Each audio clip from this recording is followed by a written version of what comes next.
With hundreds of weapons to choose from in Warframe, you may ask how could some weapons possibly stand out, and today I'll be answering that question with the answer: weird and forced elemental damage.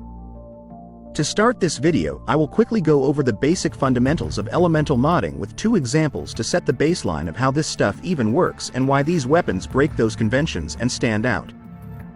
There are four so-called primary elemental damage in the game, that being toxin, heat, cold, and electricity, which can be combined with each other to form secondary elemental damage. If a weapon already is pre-equipped with secondary elemental damage, for example blast damage, it's never possible to separate the cold and heat that creates blast, nor will adding heat or cold separately add to the blast damage. Rather, it will be applied on its own. However, modded secondary elemental damage like adding heat and cold through mods will always combine, in this case never allowing heat or cold to be added in addition to blast. Now that we covered this brief explanation, allow me to explain why these weapons basically throw this logic out of the window entirely in the form of two unique weapon elemental interactions. The first example are weapons that have built-in primary elemental damage already. But even if you change this damage type to a secondary type, the weapon will still be able to proc the status effect of this primary elemental damage. One of the first examples in the game of this happening was the Acrid, a very old Grineer pistol that fires poison darts with a guaranteed toxin proc on every hit. Even if you change the toxin damage to, say, corrosive by adding an electricity mod, every shot will still deal the toxin proc as if it was still there. Another more recent example is the Gorgon Incarnate, which fires heat explosives with a guaranteed heat proc, and it will retain this forced proc even if the damage type is changed. While in practice these are fairly minor effects, it does allow potentially powerful elemental combinations like a viral Acrid still doing toxic procs to deal extra damage to Corpus, who now take extra damage from the toxin that bypasses their shields. Another example of this is the Mutalist Cernos, but I'll be covering that next in my other example, which I am calling bonus elemental damage weapons.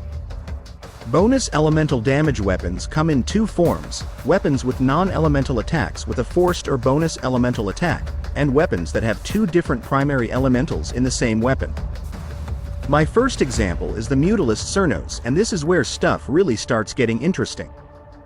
You see, the actual arrow hit doesn't deal any toxin damage, despite a low amount of toxin damage being listed on the UI, along with an incorrectly calculated amount of impact damage. Rather, the direct hit of an arrow deals IPS damage, followed by a seeking cloud of toxin that spawns out of thin air to strike the arrow's location. It then creates a lingering cloud of toxin damage for a few seconds, which adds a third instance of damage, which force procs toxin on every hit. Because the toxin damage is actually separate from the arrow, adding an electricity mod will make the UI show electricity and corrosive damage, which would not be possible if the direct hit of the arrow did toxin damage. You can then add blast damage as well to make a single arrow shot deal IPS, blast, corrosive, electricity, and force toxin procs all in one, making it very useful for galvanized aptitude to make the weapon's fairly average stats feel more impactful.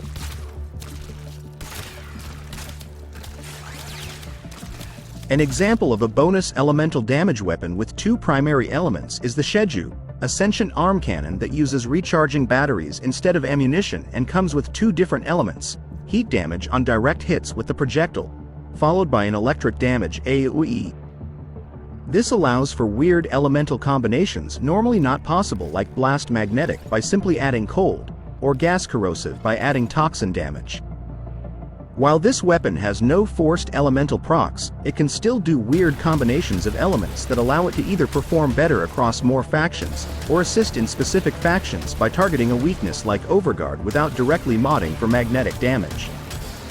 Honorable mentions of these interactions include glaives like the Zoris, Falker, and Serrata, which force proc their primary elemental damage on detonations even if the elements are changed, and the Hystrix, which can switch between and force the weapon to proc any primary element at will, without actually adding the elemental to the weapon itself. Assuming I didn't forget to also list some additional examples in text on this video, that's my video on weird elemental weapons. Thanks for watching.